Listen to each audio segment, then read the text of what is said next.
iska ilaali iska jir xaafada annaga hal shay idin sheeg annaga mudaharaad aan naloo soo sheegin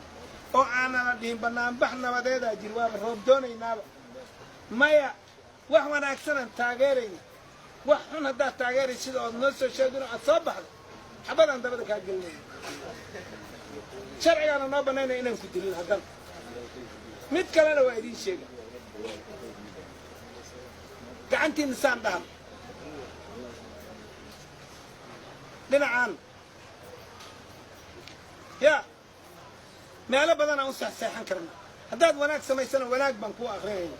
haddaad xumaan keentidna xabadaan kugu jawaabayna saanna waa nugula ogya haddana saanna inaan dhahno saanna dhahnana waa nugula ogy haddana waa idiin sheegay idinkama qarin banaanbaxaan naloo soo sheegin baydhaba lagama dhigi karo qabiilada waxay dhahayaan laandheeraana annagaa banaanbaxayna meesha tegayn haddaad laandheertaa maa shabaabka naga eris waa adiga tuugta maaye yaa shabaabka maa eris haddaad laandheerta annaga le kaa laandheersan aniga ayaan inta fadhiya kun askariyaan xukuma ku zaa'idana waa liigu soo daray aad ka qaylinaysaan adiga intaasna ma heli karta waana banaanbaxaysaano aad leedahay horay maskiinaad tahay reerkaaga dhaqan nabadiinana galas shaqadiina qabsan midnimadana ku dadaala nabaddana ku dadaala maamulka la idiin sameeyna maamulkana la shaqeey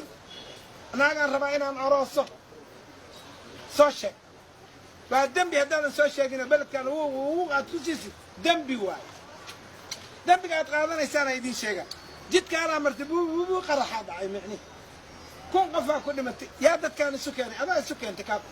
soo maa adaa lagu qabana adaa hadhowna indhahaad caddayni ariirkoo xiranaa lagu leey ariir ma xirna dameer dhalaa xiran war hoy aan wada shaqayna ma ogashiin yaa